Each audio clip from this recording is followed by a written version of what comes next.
Good evening, everyone. It's a pleasure to be learning with you as part of the Spirosman here at Drisha. This is the second session of I Sleep But My Heart Wakes, Sleep in Classical Jewish Texts with Rabbanit Leah Sarna. So as usual, I have invited everyone to join as a panelist. We won't put you on the spot. That just means that you'll be able to unmute to ask questions when we pause for those.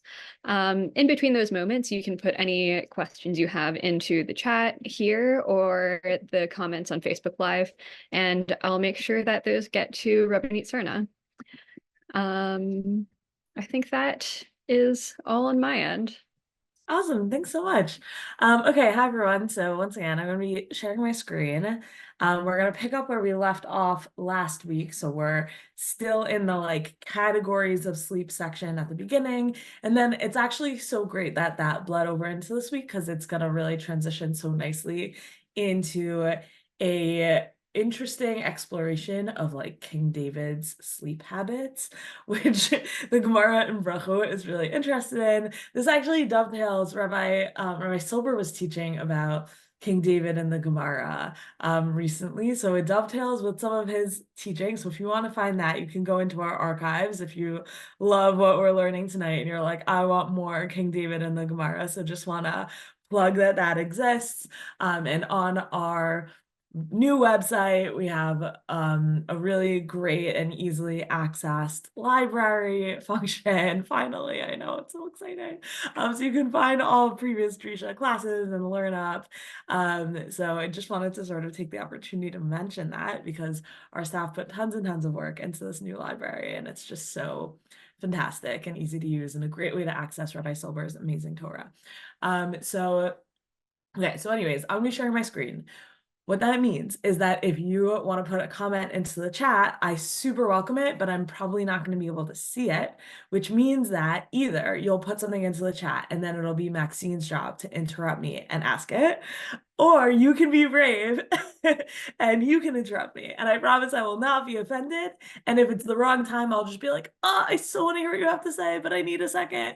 And then you'll wait a second and then I'll be like, oh my gosh, I was so excited to hear your comment or idea or question. So that's just how that's going to work technically. Okay, so I'm going to do that now. Here we go. Okay, so yeah, so that we're going to pick up with categories of sleep continued, and then we're going to transition from there to the next topic, which is maybe sleep is bad. And that's what I'm calling the next topic. Okay, so just to pick up, right, the first thing that we looked at last week was the first person to ever sleep, possibly his first ever time of sleeping, is Adam HaRishon. And the first time he potentially, the Radak suggested, right? We saw last week that that was his first time ever sleeping was actually when he had surgery, and HaKadosh Baruch Hu acts as Adam's anesthesiologist, puts him in first Tardema, which is we talked about this deep sleep. We saw a midrash that suggested that there were 3 different types of Tardema, that there's sleep, dream, and then we saw that for Avram, who has a Tardema before Brit Ben Avitarim or during Brit Ben Avitarim, kind of depending on how you want to categorize what's happening there. And that's dream or prophecy. And then we had the Tardema of Shaul when King David steals his spear and water, which is the Midrash there use language of a trance, not just a deep sleep, but so asleep that anything could happen to you. And I was saying I didn't really understand the difference between that and Adam. I don't it's only sleep if Hashem is taking away a body part, but it's a trance if King David is stealing your spear.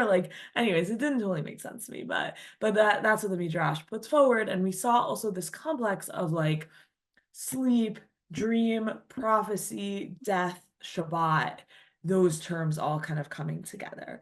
So we're starting today, by the way, sleep is bad, but obviously in the complex of that we just laid out, we don't think Shabbat is bad, but Shabbat is connected to sleep. But Shabbat is also connected to death and the world to come, but presumably in a positive way, which is complicated. And we also don't think that prophecy is bad, but insofar as prophecy is connected to dreaming and dreaming is connected to sleep, that must also be a pathway in which sleep is good. Not to mention that sleep enables you to like function in this world. So all to say, today we're gonna look at the like maybe sleep is bad beginnings, just the beginnings of that. There's tons and tons of it. We're not even gonna get into like sleep is death, which is for future. But just so you know in advance, this is not the end of the story. Sleep is bad, punctuation mark. We have a multivocal tradition, and some of our sources suggest that sleep is bad, and some of our sources suggest that sleep is amazing and important and the best thing you can do. So anyways, okay, fine. So all of that by way of introduction, we started out Tardima versus Yashan, because when Adam Harishon sleeps, he's first in the Tardima, and then he is in a Yashan. So we had to explore what the difference is between that. And then we also saw Yashan versus Num Linamnim. We're going to actually, source number one here, we looked at the very end last week, so we'll pick that back up. But we looked at sources last week about if you fell asleep while you're eating the Korban Pesach, how much sleep is too much sleep in order to like continue eating the Korban Pesach. And now we're turning our attention to sukkah sleeping. So we saw at the end of last week this Yerushalmi where Rabbi Elazar says there's such a thing as achilat arai. There's such a thing as I'm just having snack outside of the sukkah. But maybe there's no such thing as ein shena or as shena arai. So Rabbi Elazar says you can have a snack, but there's no sleep version of that. Ein shena arai. There's sleeping cannot be casual. And then Chavraya, the like colleagues, jump in and say, hold on. Sorry. They jump in and they say, yeah, the reason for that is a person can become enveloped in his sleep. So that's like reason number one. And right, we talked about this kind of extensively, this source, because it's really interesting. What makes sleep keva, if keva is the opposite of arai, so if keva is like a permanent and arai is like casual, what makes sleep like a permanent sleep? So one is like you become enveloped in it, you fall deeply asleep, you think you're putting your head down for a nap, you're gonna wake up 11 hours later. That was not shenat arai, that was shenat keva. Rabbi Ela says, Shekin Adam Yashin Kim'a V'dayo. Rabbi Ela has a different version of what Shinat Kava is. He says, sometimes you only sleep a little bit, but it's sufficient for you. Meaning if you wake up well rested, then that's not Shinat Arai, suggests Rabbi Ela. So that's also very interesting. And then the Gemara says, Manafak min benehon. What's the difference between these opinions? If you are masar shenat hola acher, if you set an alarm clock, if you said, Maxine, wake me up in 20 minutes. That's what we're going to do right now. There's a practical element of this class. Just kidding. So if I said, Maxine, wake me up in 20 minutes, then al da'aton de chavraya, then according to the opinion of the colleagues, Rabbi Elazar's colleagues, then it's permitted, meaning if you judge permanent sleep, and permanent sleep kind of sounds like death, but that's not what we mean. We mean like solid sleep, the opposite of shena arai.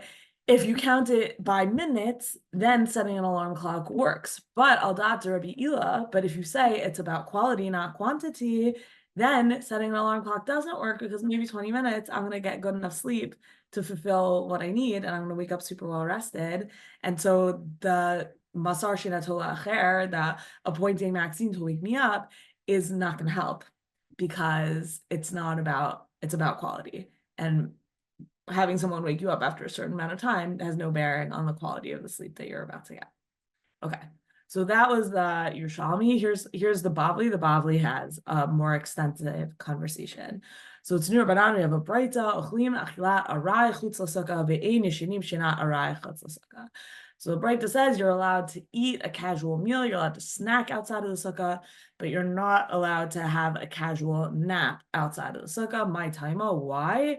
Amar of Ashi, Gezerah Shama Yeradim. Rav Ashi says it's prohibited in case you'll fall into, this is our word, radam, into a deep sleep, which seems similar to lihishtakeya betoch shenato that Chavraya brought in here.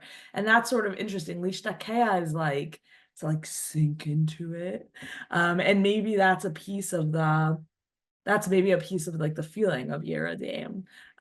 So just in terms of like our exploration of that term and what that means. Amar le Abaye. Abaye said to him, which by the way, just for anyone keeping track at home, Abaye and Rav Ashi are not living at the same time and are not capable of talking to each other. So, but the Gemara is weaving a conversation between them. Amalei Abaye, Ella Hadetanya, but you have this Braita that says, Yashin Adam Shinat Arai Bitfilin Avalo Shinat Kava. So Abaye is going to say, well, when we're talking about whether you're allowed to nap or not, in the outside of the sukkah, let's think about other places where we have naps, i.e., a question of whether you can nap wearing your tefillin. So you're allowed to have shenat arai in tefillin, but not shenat kava. You can take a brief nap, but not, they translate it as substantial nap, not, the words mean like a permanent sleep, but the reason why the Korah and Steinsaltz people didn't want to translate it that way is because it sounds like death. So just so you know, that they're calling Shinat Kava substantial sleep, which is fine, is nice. Okay. So lo shinat kava li chushama yeradim, but we don't want you taking a substantial nap in case you will yeradim, in case you will fall into a deep sleep. So this is already interesting that shinat kava is not the same thing as yeradim. And what are we worried about? We're actually worried about tardima, and shinat kava is a step below tardima. And if we weren't worried about tardima, then it seems like you would be allowed to do shinat kava, that like shinat kava, this like substantial sleep that's different from a deep sleep. In your substantial sleep, that's actually the reason why that's prohibited, is because it's setting up a fence so that you won't end up in a situation of deep sleep, of tardima, wearing your tefillin. That's already like kind of surprising and interesting. What we also haven't spelled out is like why you're not allowed to sleep in your tefillin. Like I could explain to you easily why tefillin is like an awake person thing, but what's the concern about sleeping in tefillin? And what becomes clear, I didn't bring you the whole Gemara on this because it becomes like very tefillin land, and I'm only interested in the sleep parts. But there is this like overlap between sleep and like anxiety around like wet dreams and like male sexuality, spilling of seed, and body cleanliness during sleep that gets wrapped up in tefillin, wrapped up in the questions about sleeping and wearing tefillin. So that's like a driver here that becomes clear in the Gemara that I didn't fully bring. So I just want to like weave that in by way of introduction. Okay. So then Rav Yosef Breda Rav Eli says, you're allowed to sleep in your tefillin b'moser shenatola achirim when you set your alarm clock, when you tell Maxine, wake me up in 20 minutes. Makile Rav Masharshia, but Rav Masharshia says, arvayich arvatzarich, meaning, okay, but he's like, what happens?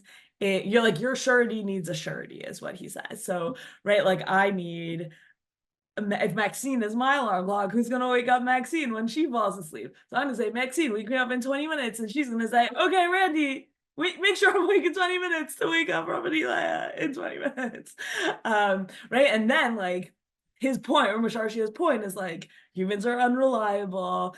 Tefillin is like a high risk situation. Just take off your tefillin. Like, come on, that's ridiculous.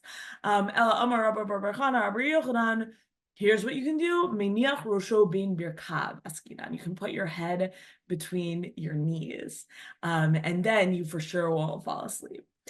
Just like a fun side story. So when we'll see how problematic this story is later today. But when I was on my way to my year in seminary, my brother said to me, Leah, it took me 6 months, but I figured out a hack, and I'm going to tell it to you from the beginning. And it is this. a characterizing feature of a gap year program is that, or like a yeshiva year program, is that you're exhausted all the time because you're learning all the time and you're being a crazy person. Then you're going to want to take naps. How do you make sure your nap doesn't last all day? Fall asleep with your head on your arm, and when your arm falls asleep, it'll wake you up. So I think that that's basically the advice in the Gemara here by Rabbi Yochanan. Put your head on your knees. That's really uncomfortable, and the discomfort of that position will mean that you can't fall into a deep sleep. Okay. But Rava goes back to that original opinion. He says, "Ein kava l'shena." No, like none of this works. There's no distinction, right? Rava has this opinion that we saw at the beginning, and that we saw in the Yerushalmi with Rabbi Elazar. In Kabbalah Shena, there is all sleep is fundamentally the same because it's out of control.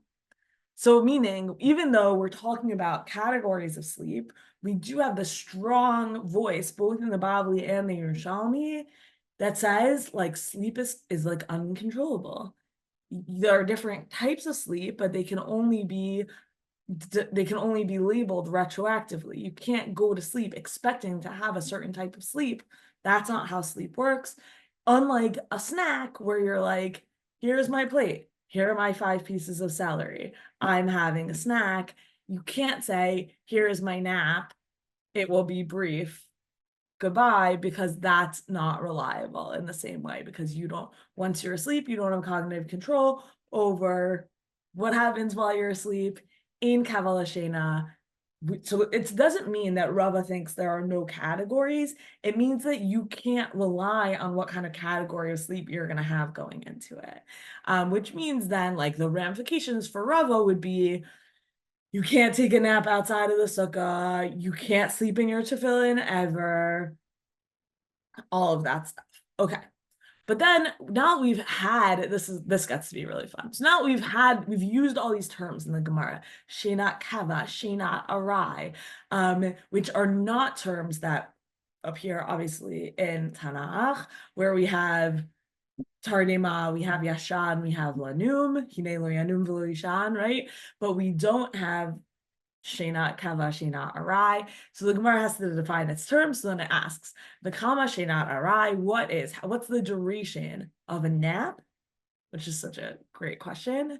Tane Rami Bar Yechezkel. So Rami Bar Yechezkel teaches, Kidei Hiluch Mea Ama. It's the amount of time required to walk 100 cubits.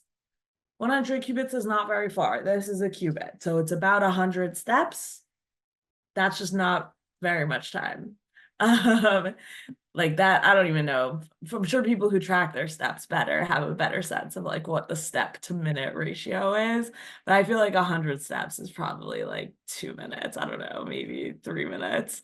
Like really short, it feels to me.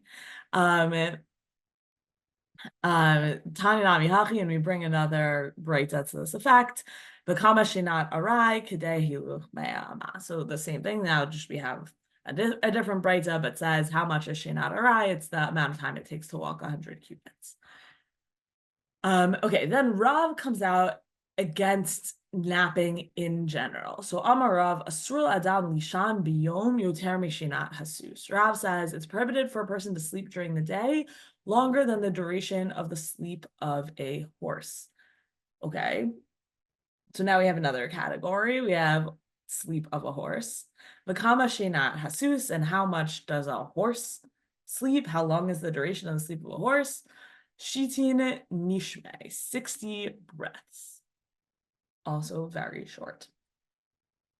Amar Abaye, Shinte Damar Karav, Udarav Kederabi, Udarabi Kededavid, Udedavid Kedesusia, Udesusia, Shitin Nishme. So Abaye says the sleep of his teacher, Rabba, right, at Mar, his teacher, is like, so Rabba's sleep is like Rav's sleep. Rav's sleep is like Rabbi Yehuda Nasi's sleep. Rabbi Yehuda Nasi's sleep is like King David, and King David's sleep is like a horse. And how much is a horse's sleep?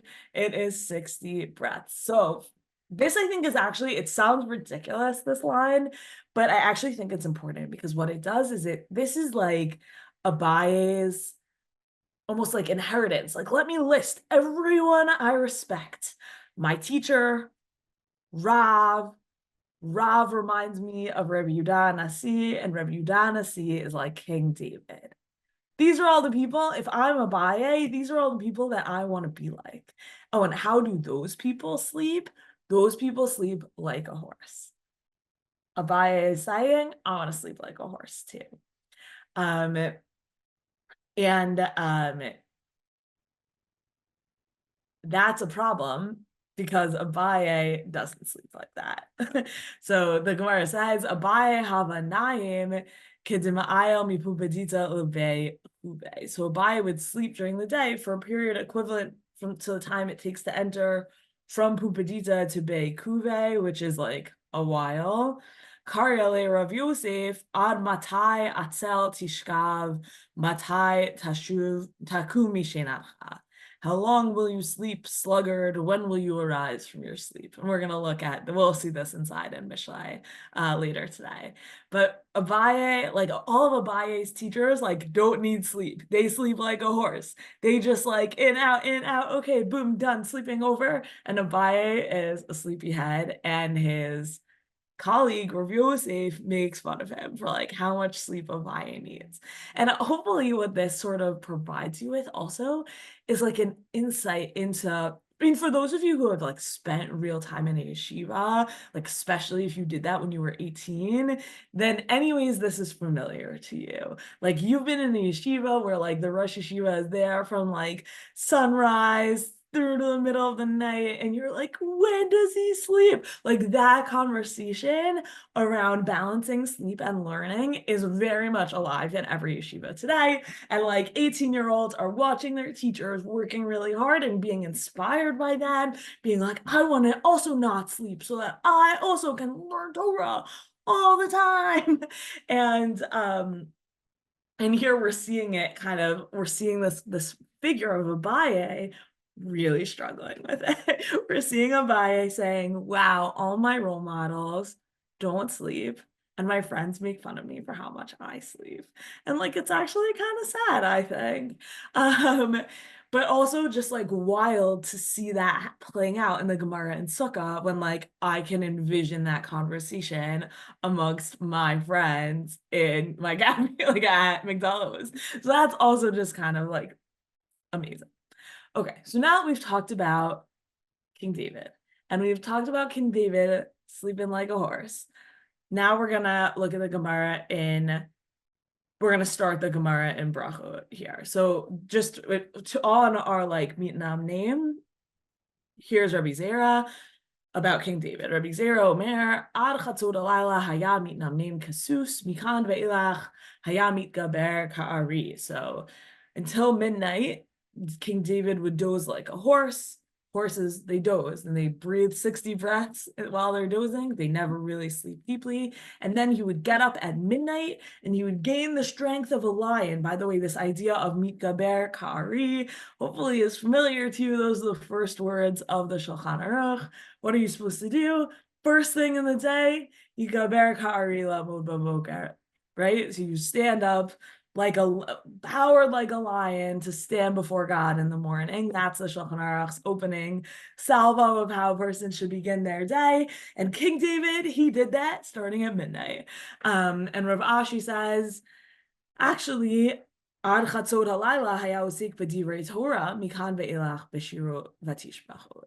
And Rav Ashi says, oh, I put more, okay, whatever. The Gemara has a lot of context and it's very interested in this like word neshef and what does that mean. Anyways, I cut all that context out. So that's why the English translation here is like doing a lot more than the Hebrew.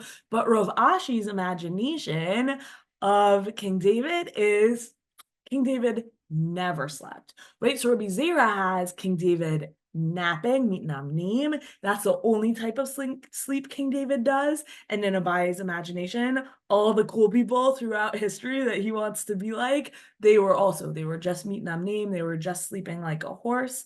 And then from there, after they're awake, and Rav Ashi says, What do you mean? King David?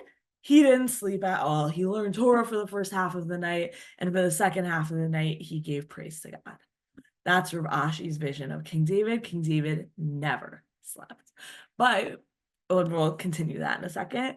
But just to round up our conversation about what Mitnam name is, it seems like we have a collapsing of categories between Mitnam name and Shina Arai, and like this like casual sleep. What is casual sleep? It's if you slept like a horse 60 breaths or the amount of time it takes to walk 100 amot, that counts as a nap. Anything for, and so then we've, by the way, dropped that opinion that we saw in the Yerushalmi that it's about quality of sleep. No, napping is actually just a quantity distinction, seems to be at least the resolution in the Bavli, even though that opinion that it's about quality is so interesting. But also the Bavli and the Yerushalmi share this anxiety that like it's going to sleep expecting to nap is risky business and often doesn't work.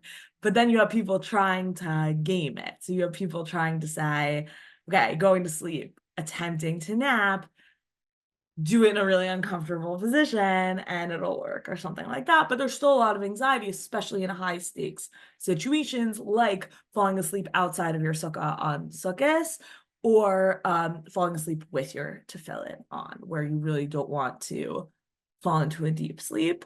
And outside of the sukkah, you don't even want to have any kind of shenat kava, like substantial sleep outside of your sukkah.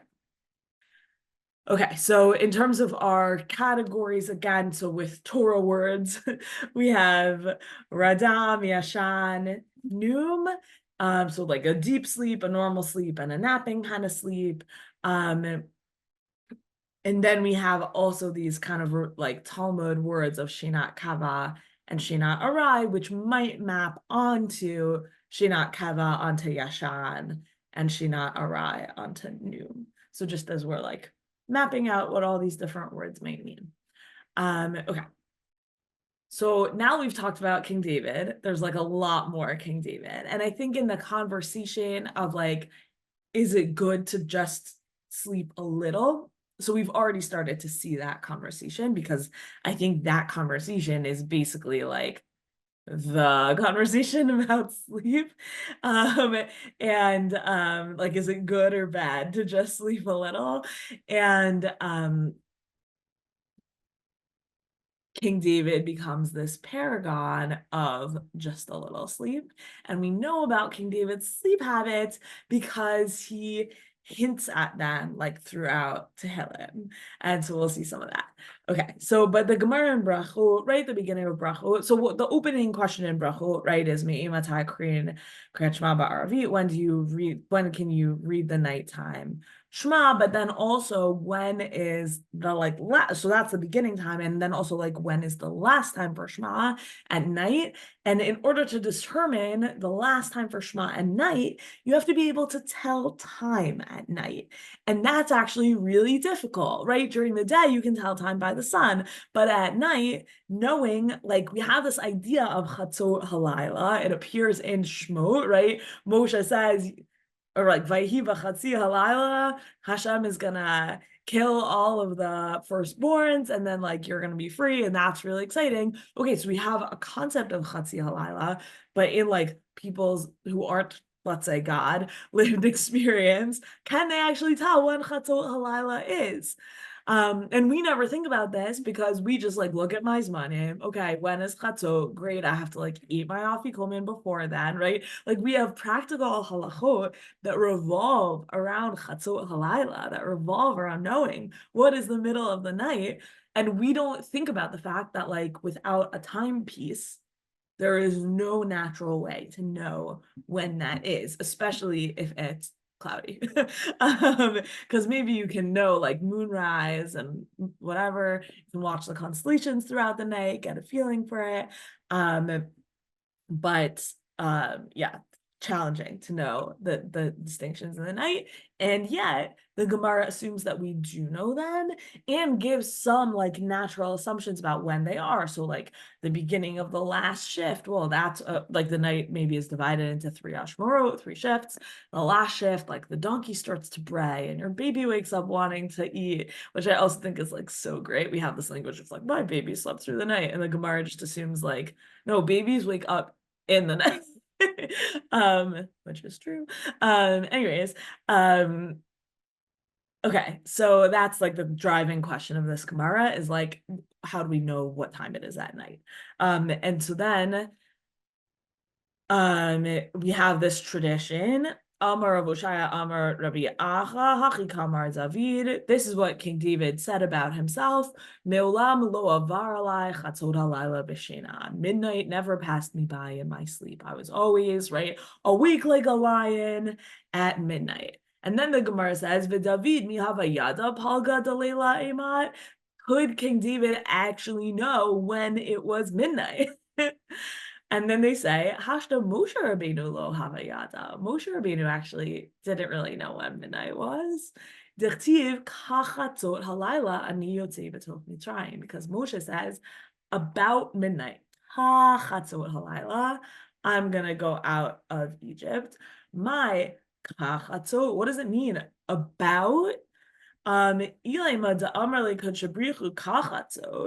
If it's that Hashem gave him that language to say kachatzot, to say about midnight, mi'ika svika kame shmaya, you really think like even God doesn't know when midnight is? Seriously?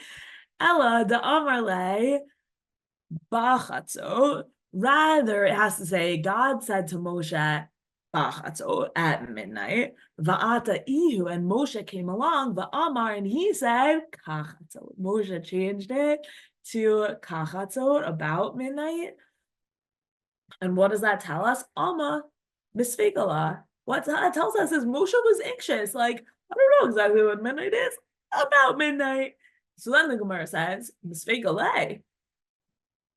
Moshe Rabbeinu didn't know. With David havayada. How does King David know when midnight is? So then the Gemara says, the English here says the Gemara offers several answers to this question. We're only going to bring one. But here's one of them. David simana havale. David had a sign that would tell him when it was midnight.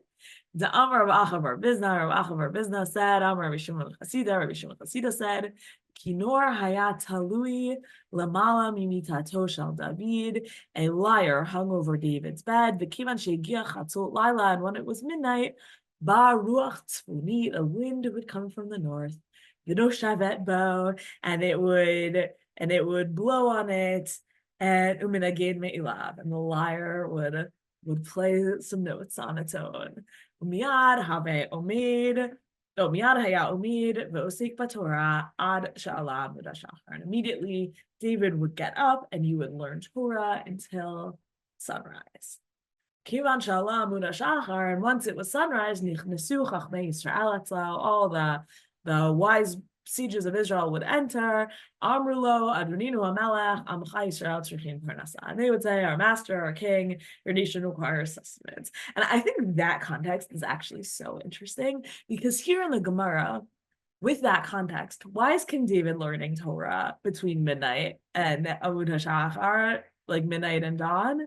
It's because the minute it's dawn, he has to deal with like all the boring stuff of like getting people fed and helping them live and fixing all their problems and whatever. So like, when does King David actually get to like sit down and learn Torah?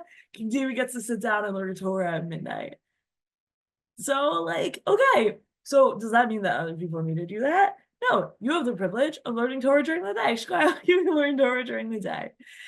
That seems to be the vision of the Gemara here. So on the one hand, it maintains this idea that King David is awake from midnight on, but it tries to like, in my opinion, the Gemara here tries to soften it, like not like Abaye is like, we have King David and we have all these people who are like King David and I wish I was like that and my friends make fun of me for sleeping too much.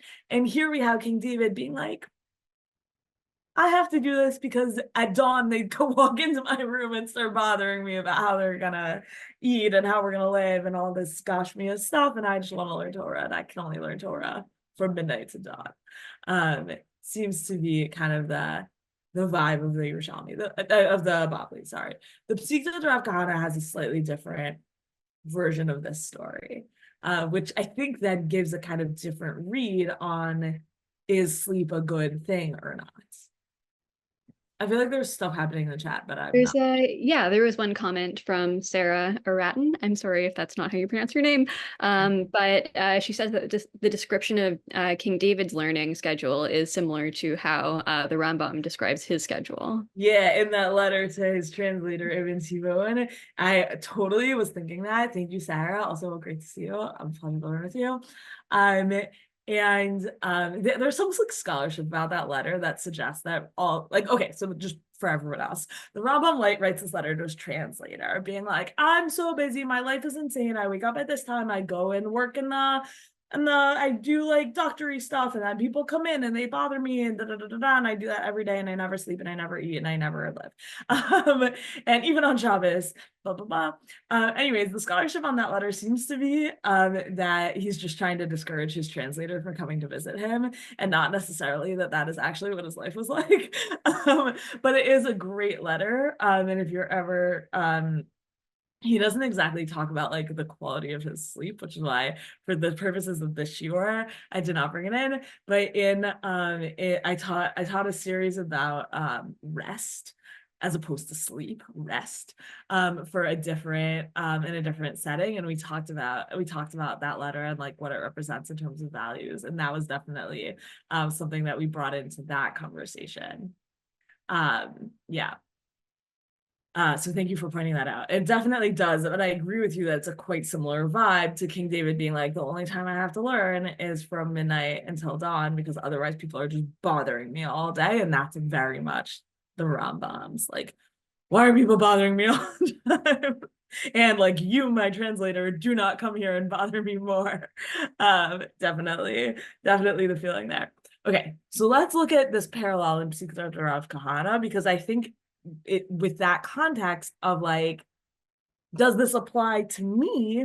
The Psikta Rav Kahana brings a very different emphasis. Okay, so we're going to look at this Tehillim again, but this is Psalm 119:62. At midnight I will rise to give thanks unto thee because of thy righteous ordinances, your righteous laws, mishpatim. Okay. It's Psalm 119, so it's every line is like, mitzvot are amazing, the Torah is amazing, I love the Torah all the time. Okay, that's Psalm 119, more or less. And okay, so Rabbi Pinchas b'shem Rabbi Elazar, Rabbi Menachem. So Rabbi Pinchas said the name of Rabbi Elazar, Rabbi Menachem. Ma hayad David osa, what did King David do? Notel navel b'chinor. So he took not just a lyre, but also a harp now. The notnam mirashotav, and he would put them by his head before he went to sleep. The umid b'chatzi halayla uminagin behem.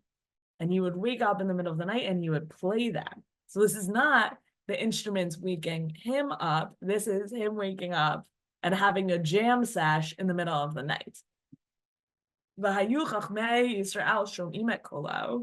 And all the wise people, all the sages of Israel would hear him having his jam sesh in the middle of the night.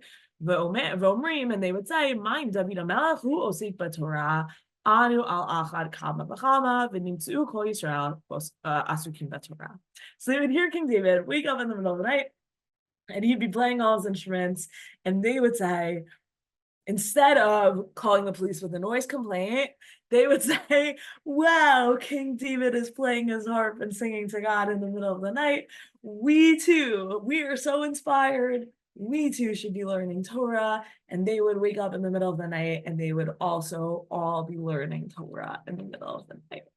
Right? So from the like, oh, King David is learning Torah on his own in the middle of the night to avoid the sages of Israel who want to bother him about things like food. Here you have King David being this like beautiful role model for the sages of Israel who are being woken up by him, and now everyone's learning Torah in the middle of the night. Okay, that's version 1. Now we have Rabbi Levi's version, which is more similar to what we had in the Gemara. Chalon haytal gabe mitato. He had a window above his bed, and it was left open to the north. Vayakinor talui kenagdan. The lyre was, the harp was across from the window. Vayta ruach tzfuni yotza bechatzi halayla, and the wind would blow in the middle of the night. And it would blow on the harp. Vayakinor minagin me'elav, and then it would play on its own. So it's not, this is right, the first statement, the Rabbi Pinchas ben in the name of Rabbi Elazar ben Menachem said he would wake up and he would jam. Here it's the same thing as what we saw in the Gemara, where it's the wind causing it. Okay, and it brings a proof text from Malachim Bet. The instrument was played. Lo ne'amar ela kenagan haminagin. Right, so it's not the instrument was played, but it's the instrument like played itself. Hakinor hayaminagin me'elav, right? V'hayu kol Yisrael shom'im kolo, but still, right? So it's not David like jamming; it's the wind playing the harp. But everyone again would hear it, and they would say to themselves, "V'omri in mind, David Hamelech kin anu ha'achad kamocham." If King David is awake, then we need to be awake too. And again, Nimtzu kol Yisrael uskim b'Torah. Again, the whole of Israel would then be up in the middle of the night and learning Torah. And that's like a value put forward by this Psita Rav Kahana. We are up in the middle of the night and we are learning Torah. V'husha David Amar, and so it was that David would say, Ura kvodi, ura haniva, v'chinora ira shachar. Awake my glory, awake harp and lyre. I will awake at dawn, which is so funny because that seems to exactly contradict the King David would be awake way before dawn. And anyways, he would, right, so then they're kind of quoting like, or translating what he would be saying. At ir yikrimin kadami krad barai, late yikre chashiv klum kadami krad barai. I will awaken my honor before the honor of the one who created me. The importance of my honor is nothing compared to the honor of the one who created me. Ira shachar, so I will awake at dawn, ana me'orer shichra, b'shichra lo me'orerein. Right, so that problem we pointed out with a pasuk of like, I will awake at dawn. It's not I will awake at dawn. It's I'm gonna wake up the dawn. Right, I'll be awake way before dawn, and I'll wake up the sun. That's the way the Midrash here is reading that verse, and it's gonna happen because of the neva of the harp and the lyre.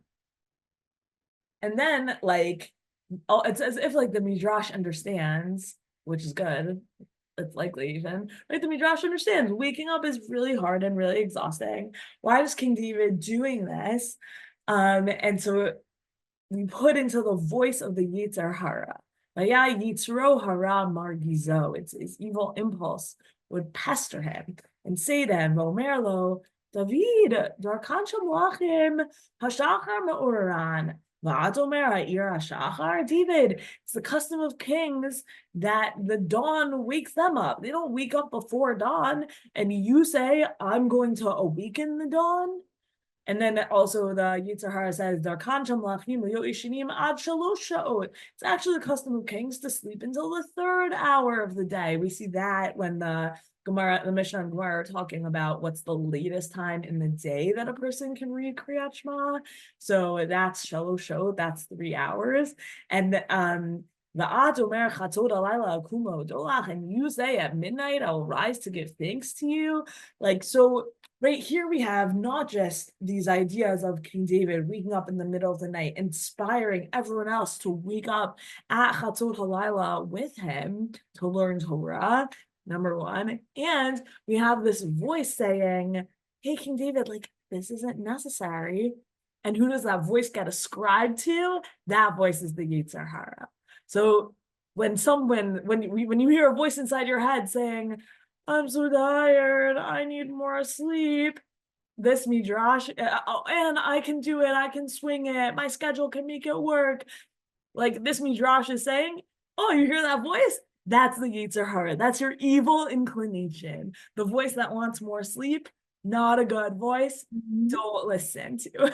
Yeah, this is, if I may, this is just reminding me of a few years ago, learning with Rabbi Silber, kind of about David Melech, and I can't remember exactly what the language is, but with like the David and Bathsheba story, it like the wording of like the beginning of it makes it sound like he's getting up in kind of like the late afternoon, early evening, like from sleeping, and so it's interesting that that's kind of that happens at kind of his lowest moment, like when the Yetzer Hara takes over. Whoa, that's a cool Yeah. insight. Ooh. Oh, that's great. Thank you. Oh, I love that. Okay, cool. Um, anyways, so we just see the same thing happens. That was we were in Psikta Rav Kahana a minute ago. We see the same kind of notion in the Gemara and the Bavli. This is like kind of that same conversation about King David that we were seeing, but like way forward, like the next page. The Levi Rabbi Yitzchak quote this pasuk, keep my soul for I am pious. Shamra nafshi ki chasid ani. So like, what does it mean that King David says, I'm so pious? So one of the suggestions is, Kach amar David l'fnei HaKadosh Baruch Hu. This is what David says to God. Ribono shel olam lo chasid ani. Am I not God? Am I not pious? Kol malchei mizrach u'ma'arav. All the kings of the east and the west, yeshinim ad shalosho. They all sleep until 3 hours into the day. Va'ani chatzot halayla akum lodo. And I rise in the middle of the night. So like, how do you know that what makes a person pious? It's this rising in the middle of the night, and it's especially rising in the middle of the night when everyone around you is asleep. And I'll just say that when you wake up like super early to go to slichot and you're like walking to shul and like no one else is awake and the streets are quiet, you do kind of feel pious about yourself. Like there's something, like if you just think about some time when you like woke up super early to go to shul and all the streets were dead, you're like, I am so from. Like that is definitely a feeling, and King David is giving language to that now, but he's doing it sort of compared to his colleagues, which is interesting. Okay, so that's all. Like, is King David a role model or not? So we saw kind of the original version of that we saw in the Bavli is like King David did this thing, but maybe it's actually contextually because people were bothering him all day, so he had no other time to learn Torah, which again could be a model for the person who's like, I have to work all day. Okay, great, wake up at midnight and learn. But if you're like a Talmid Chacham or you're a Yeshiva Bacher, maybe you don't have to because no one's coming to you at dawn saying, how are we going to feed the nation? Versus King David, where it is. On the contrary, we have the Psikta Rav Kahana version, which says King David woke up at midnight and it inspired everyone to learn Torah with him, which is a very kind of different idea of, is everyone supposed to be like King David? The first answer is maybe not. And the second answer, like the Bavli answer, is maybe not. Psikta Rav Kahana, for sure, yes. And then the other thing we saw in the Psikta Rav Kahana is this argument of like the voice in your head that's telling you it's okay to sleep in. That's your Yetzer Hara. And we see like an echo of that also in the Bavli, where it's like, how do you know you're a chassid? You're a chassid because everyone else has slept in and you're awake. And you're awake serving God. You're awake learning Torah. So that's all like kind of one King David themed discussion of like, is sleep bad or is not sleeping a virtue? And it definitely seems like it's a virtue, but the degree of that virtue is kind of different depending on which text you're looking at. Okay. In Mishlei, there is a strong theme that sleeping makes you poor. So first we have Shema Tabani v'chacham, listen my son and get wisdom. Vasher badarach libacha, lead your mind in a proper path. Al tihi b'sovei yayin b'zolei vasar lamo, do not be of those who guzzle wine or glut themselves on meat. By the way, if that language is starting to feel familiar, so it's parallel language to Ben Surer Moreh, the rebellious son who does those things and it's bad. Ki sovev is olel yivarish, for guzzlers and gluttons will be impoverished. Talbish numa, and drowsing will clothe you in tatters. So this is the important part, talbish numa here. And we're going to see a Gemara in Sanhedrin that's going to quote that. And actually, this idea, drowsing will clothe you in tatters, is going to get carried forward into the Rambam and the Shulchan Aruch. So like keep that line from Mishlei in your head. That's an important line. So here's another one. Al sadat ish atzel avarti. I passed by the field of a lazy man, but al karam adam chasar leave, by the vineyard of a man lacking in sense. V'hinei Allah kulo kibshonim chasuf anav harulim. It was all overgrown with thorns. Its surface was covered with chickweed. The geder of anav narasa, and its stone fence lay in ruins. The echazanochi ashit libi. I observed and I took heart. Ra'iti lakachti musar. I saw it and I learned a lesson. Me'at shenot me'at tenumot. A bit more sleep, a bit more slumber. Me'at chibuk yadayim lishkav. A bit more hugging yourself in bed.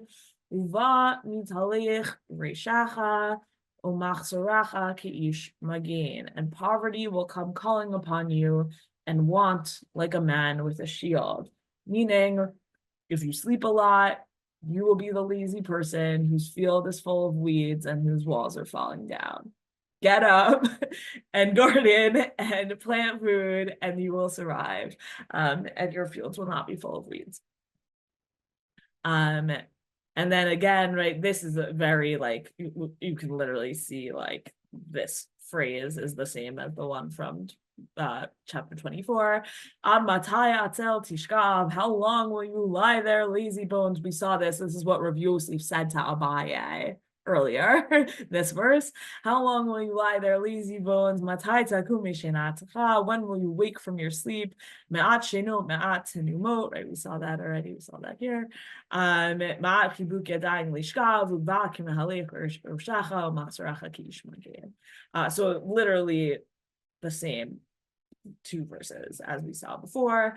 A bit more hugging, a bit more sleep, a bit more slumber, a bit more hugging yourself in bed, and poverty will come and want like a man with a shield, right? You have this almost like refrain in Proverbs of what sleep does to you.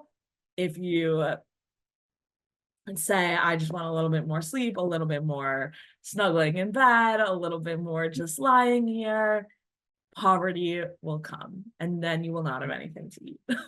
That's basically the message of Proverbs. So we're going to see, and not all today because we're, as usual, running out of time, but we're going to see that the rabbis take these verses from Mishlei. We already saw one example of it with Rav Yosef saying this to Abaye, and they transpose them onto Torah study. So in Mishlei, it's clearly the case that it's like, you are sleeping too much, you are not going to have food to eat. Like it's clearly about, I passed by the field of a lazy man. But in the world of the Beit Midrash, it's not about food to eat. It's if you sleep too much, you are not going to learn the proper amount of Torah. And that's what we already saw with Rav Yosef and Abaye. And now we're about to see it with like a whole bunch more. So this is the Tehillim that King David was talking about. Right, we saw this verse already. This is one of our like core sort of verses tonight again. So they asked, I'm going to try and run through these stories a little bit quickly here. Maybe we'll go like a minute over, but I'd love to get through this. So, right, so the students of Rabbi Zera asked him, but how is it the case that you were blessed with such longevity? And he said, I'm going to like run through the less relevant parts of this. I was never angry until inside of my house. And I never walked ahead of someone who was greater in Torah than me. And I never meditated on words of Torah in filthy alleyways. Below halachti arba amot below Torah below tefillin. And I didn't walk 4 cubits without meditating on words of Torah and without wearing tefillin. V'lo yashanti b'beit midrash, lo shinat kava v'lo shinat arai. I didn't sleep in the beit midrash, not a deep sleep and not a nap. I never slept in the beit midrash, says Rabbi Zera, and I never took joy when my fellows stumbled, and I never called people names. Okay, but whenever I was in the beit midrash, I was awake, and that is one of the reasons why I merited a long life.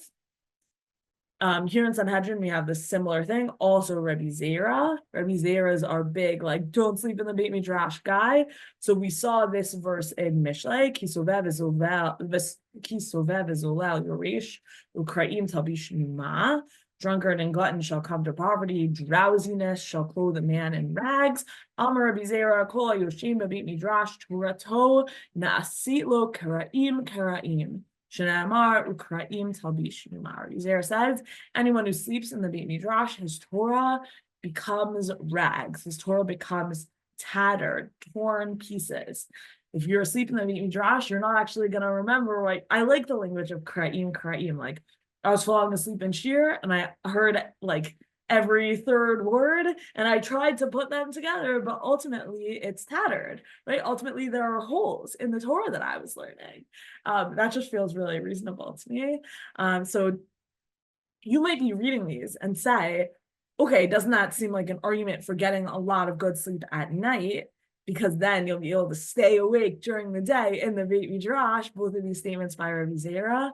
And I think that for the most part works until you get to some of these stories. So in the Gemara in Sukkah, we have a story where Rabbi Eliezer is spending Sukkot in the upper Galilee, in the Galil Halion, and they ask him 30 questions in the halachot of Sukkah. And he says to them, I've inherited, I've learned the answers to 12 of these questions, and 18 of them I haven't, or maybe it's the other way, maybe 18 of them I've learned and 12 of them I haven't learned. But then they say to him, what, the only things you'll only teach Torah that you learn the answer to? And so then he says, well, you're forcing me to say something I didn't hear from my teacher. Let me tell you something about myself. So here's the point. Nobody ever got to the Beit Midrash before me. And I never slept in the Beit Midrash, not a substantial sleep, not a brief sleep. I never and I was always the last person out of the Beit Midrash. And I never engaged in idle conversation, and I never said anything I didn't hear from my teacher. But once you have this story of how do you have the extent of inherited Torah that Rabbi Eliezer is describing about himself, I was the first person there, I was the last person out, and I never fell asleep. Which means if you're the first person there and the last person out, when are you sleeping? Not very often. And then the Gemara says, like, oh, he inherited these attributes and these practices from his teacher, Rabban Yochanan ben Zakkai, which I mentioned earlier, that this sort of like, there's like a hawk or like a learning of a lifestyle in a Beit Midrash of like, wow, that person never sleeps. Like, how do they do that? So it seems like you have that even earlier in this version of learning from Rabbi Yochanan ben Zakkai. And again, it's these similar character traits. He never had idle conversations. He never walked for a moat without Torah and without tefillin. No one ever got to the Beit Midrash before him. He never fell asleep in the Beit Midrash. Not Shenat Kava, not Shenat Arai. He didn't have Hirurim in gross places, and no one ever left the Beit Midrash before him. No one ever found him sitting quietly or spacing out. He was always learning. Okay, like he would open doors for other people. And okay, just this last piece here. He would never say, okay, guys, it's time to leave the Beit Midrash. The only times he would do that is Erev Pesach and Erev Yom Kippur, and his student, Rabbi Eliezer, Nahag Noeg Aharav, followed him. So all of a sudden, it's like, how do you have Torah? You're the first person in the Beit Midrash, the last person to leave, and you never fall asleep while you're there, which means like, again, this vision of like, you're just not getting very much sleep, at least potentially. Wow, this was on the source sheet last time and I skipped it, and I think I'm gonna skip it again, but it's just a cute little story. So I'll just tell you what it is, and you can look at source 14 on your own time. That Rebbe is giving shir, and people are name, people are like dozing off. And then he starts to like tell them cool Torah to wake them up. And last time I brought it as like a Mitnam name story, but this time I put it here in the hopes that we would get to it as like a Torah can keep you awake. Like if you, and I think that's a piece of the story here with the Torah stuff, is also that like, okay, you're doing other stuff that's gonna tire you out. But if I tell you cool enough Torah, you're gonna wake right up. You're gonna be so interested. It's gonna be amazing. That Torah has that power for people. And I think that's a piece of the story for like, don't fall asleep in the Beit Midrash, but also like if the Torah is good enough, you're not gonna be able to fall asleep in the Beit Midrash. And that's maybe like a pedagogical piece for teachers. And here we see Rebbe really taking responsibility for that. Like, I see people falling asleep. Wake up, you're gonna want to hear this. And that's definitely as a teacher a lesson I try and bring to the fore. Anyways, okay, so here we have, just to wrap this up, the Shulchan Aruch saying you're not allowed to sleep in the Beit Midrash. Kol hamitnamnim bebeit midrash chochmaton asi kraim. This is Rabbi Zera from Sanhedrin. Anyone who nods off in the Beit Midrash, his wisdom becomes torn. Shneimar v'kraim tavishnuma, right? That's our pasuk from Mishlei. Drowsiness shall clothe a man in rags, but it's complicated because in the Shulchan Aruch about the Beit HaKnesset, we have ein yashinim b'Beit HaKnesset afilu shina arai. So you're not allowed to sleep in the synagogue, but you are allowed to sleep in a Beit Midrash.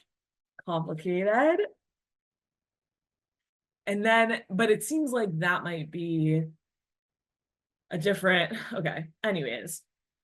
The Achronim on the Shulchan Aruch, so this is the Mishnah Berurah and the Bir Halacha, says, actually, maybe even in a big,